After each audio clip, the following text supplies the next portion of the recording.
Alright, welcome to Davao City. The heart of the city means pinaka-poblasyon, pinaka-downtown area kung saan makikita ang lahat. Shopping mall, kung saan tayo nanggaling, no? That's Gaisano Mall. Ito yung ano natin, sidewalk, no? Malinis na sidewalk sa Davao City. Maganda ang Davao City kasi disiplinado ang mga tao rito. Hindi basta-basta natatapon ng mga kung ano-anong mga kalat, no? Organized, kahit paano ang mga tao nagkakaisa. Baga nagtutulungan, no? Sama-sama na pagandahin or panatilihing maganda i-maintain ang Davao City na malinis, maganda, and of course safest city to live, best city to visit, mga ganyang mga status na i-maintain ng mga taga Davao. Ganda, no? Tapos may mga pagganito kami ngayon, no? Papasok. Dati wala tong ganito, pero di ba mas maayos para tignan, no, pag may ganito. Ang galing. Nice one. Very good sa taga City Government of Davao na nakaisip na maglagay ng ganito. It helps, no, na malagdagan yung design at view ng ating syudad.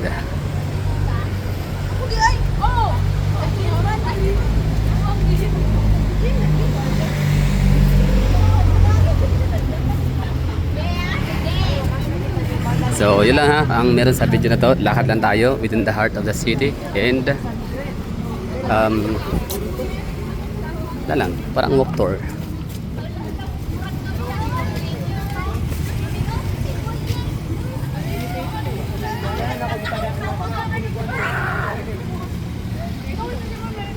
Institute of Psychiatry and Behavioral Medicine, Southern Philippines.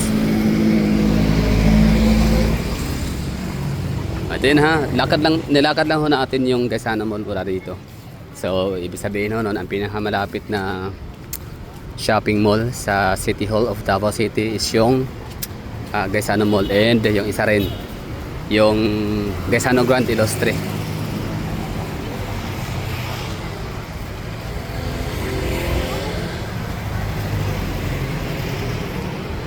Nilalakad lang namin itong mga taga Davao. 4:40 na, meron sanang puntahang mga tindahan sa Chinatown, Yangorin. The problem is hindi ko na magagawa yun kasi wala nang oras. Around 5 PM or basta pagka alas 5 ng hapon, nagko-close na sila. Sarado na ng mga Chinatown. At ganoon ng mga Chinese, hindi sila masyadong nagpapagabi, alas 5 lang sarado na. Sa itong lugar na to dito, pati yung Gaisano Mall na pinuntahan natin, portion ho siya ng Chinatown. Yan, dito tayong galing kanina. That's Gaisano Mall of Davao. Nilakad na natin, lapit lang talaga. Literal na walking distance.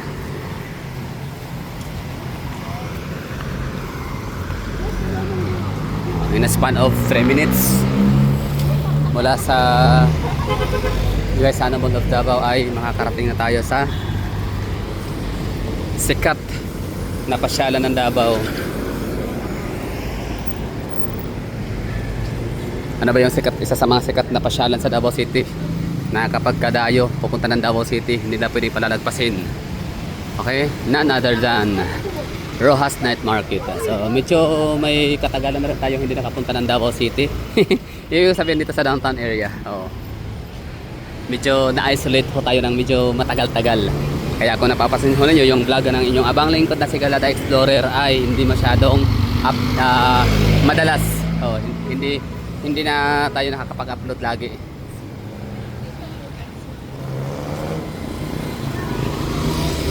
Diba? 4 minutes pa lang pero andito na tayo sa CM Recto corner, Ramon Magsaysay corner, Rojas Avenue corner, kung ano na pang mga corner, marami. So itong portion na to dito, hindi pa siya naka-underground cable system, pero kung mapapansin ho ninyo sa ating paglalakad, pagbablog, hindi siya ganun ka-chaotic ang overhead wires na makikita natin. Organized pa rin, no? Maayos ang ligpit, pagkakatali, ganun. So ito na yung lugar kung saan wala ka na makikita ng mga spaghetti wires. Mga salasalapit ng mga kuryente sa itaas na bahagi, no? Wala na. So nakadalawang ano na tayo, intersection na napaka-busy. Doon sa isa, kanina Santa Ana corner, Chipelaurel corner, yun. At pangalawa ito, marami ditong intersection, Acacia, Ramon Magsaysay Avenue, Ponciano Avenue, tapos si Recto. Ayan o, underground cable system yan. Ang ganda tignan, no? No? Linis, no? Walang makikitang mga overhead wires. Kung nagawa yan sa Davao City, sure akong magagawa rin yan ng mga magagaling na mayor sa iba't ibang syudad sa Pilipinas, lalo na yung mga highly urbanized cities and mga regional government centers, city of the Philippines. Ano ba yung mga regional government center ng Pilipinas? For example, let's go to Socsargen, no? Pinakamalapit sa Davao City. So, ano ba yung pinaka-regional capital ng rehiyon? Sa city, capital city, I think yun yung General Santos City, pero kung sabihin naman natin na regional government center is yung Marbel. Tama ba? Marbel City. Tapos sa Barm region ay ang Cotabato City. Doon makikita ang kailangan Barm government center na ganyan, no? So, sa Caraga region naman ay Butuan City na ililipat na daw sa Cabadbaran City. Okay, so sa Misamis, Northern Mindanao region. So it's Cagayan de Oro City. Tapos sa Zamboanga Peninsula, Pagadian City. Tapos sa Davao region naman ay Davao City. So tama ba yung pagkasabi ko sa Socsargen? Paki-comment yan, paki-correct na ako dyan mga taga Socsargen. Kung ang kung ang regional government center ba sa rehiyon ng Socsargen ay Marbel or General Santos City, ganon, Region 12 office. Paki-comment na lang dyan. Tapos saan pa, so Zamboanga Peninsula, Socsargen, Barm, Davao region, Northern Mindanao, Caraga region. So I think lahat na yata nasabi ko na sa Mindanao. So how about Visayan region? So we have Eastern Visayas, Samar and Leyte Island. So yun po yung pinaka-regional government center nila ay matatagpo sa Tacloban City. So yung mga lugar na yan, Tacloban City, kung nagawa ng mga Duterte na ibaon ang mga kuryente dito, underground cabling system kami dito, na-implement nila yon. What more sa Tacloban City na di hamak na mas makapangyarihan ang mga Romualdez kumpara sa mga Duterte. Kasi ang mga Romualdez, yan sila takot ang mga tao sa kanila. Kahit wala nang lumalaban dyan sa during election. Walang nakikipag-race against Romualdez. Kung meron man, pinapatanggal ng mga Romualdez. Pinipetisyonan nila, pinapa-disqualify, di ba? Sabi-sabihin ganyan ka-powerful ang Romualdez family or clans sa kailangan lugar. So, sa Davao kasi marami namang dito.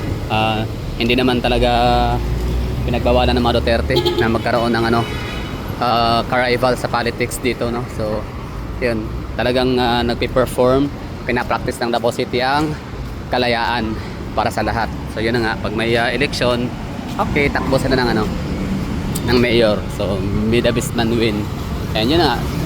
So congratulations kay Carlo Nograles kasi nakakuha siya ng ilan yun? Muntik siyang maka 100,000 votes. Si Digong naman marapit maka 1 million votes. Ang electorate sa Davao City is 1,080,000 ganyan. So basically, butan lang yung kay yung kay Carlo. Yun. Di ba? So Davao City naglalakad tayo dito. Yun na yung mira sa video natin. So showcasing lang sa syudad namin at hindi nyo talaga maiwasan at sorry, pero hindi talaga namin maiwasan mga taga Davao City na every time talaga, hindi lang mga vlogger, hindi lang kami mga vlogger, basta lahat ng mga tao na napupunta ng Davao City, talagang kapag sinabing, uy, wow, Davao, so associated agad-agad ang Duterte. Yes, kay kanino pa ba? Hindi naman pwede kay Romualdez nga kasi wala naman siyang ginagawa rito maganda. As a speaker, wala nga budget zero budget nga si Kung Pulong Duterte.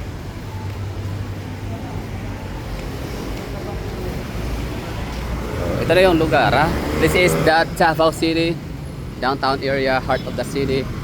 Kung Naga is the heart daw, Davao City is life is here. At meron din ano, heart of the city, Davao City.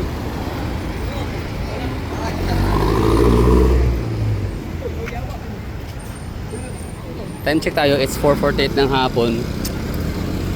So, ito yung hitsura ng Rojas Night Market. Wala pa masyadong nagtayo or wala pa talaga, no? Hindi pa nag-install ng mga paninda ang mga negosyante natin dito kasi maaga pa. Alas 5 pa siguro mamaya. Okay, tagal ko na hindi nakabalik dito. So ito na yung hitsura ng aming syudad, Rojas Avenue. Dati ano yan Aldevinco, ngayon wala na siya, no? Empty. Hindi man siya empty.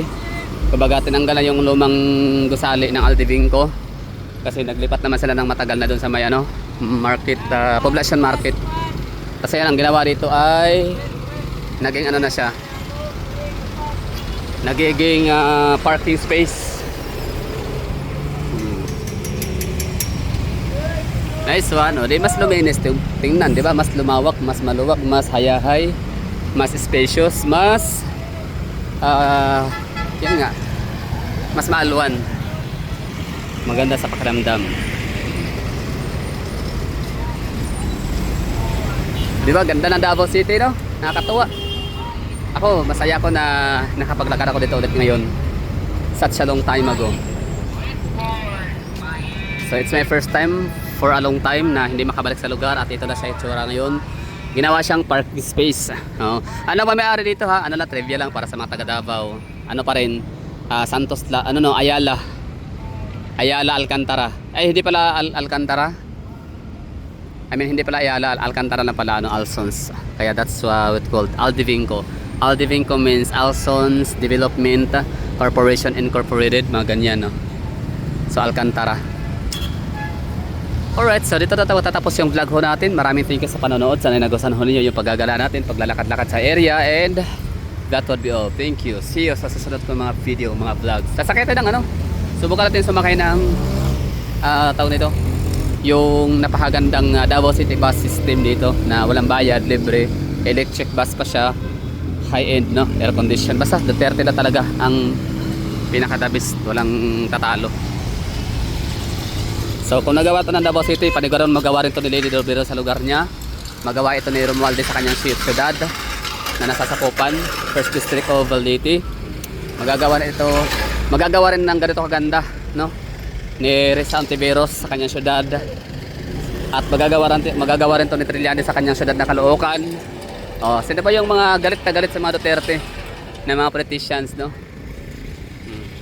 So sure ako, kasi di ba mas magaling sila kay Duterte, kay Sara Duterte. So more likely, mas mapaganda pa nila ang syudad nila kumpara sa ganda nitong Davao City. Ano sa tingin nyo? Tama? Tama, di ba? Yun lang.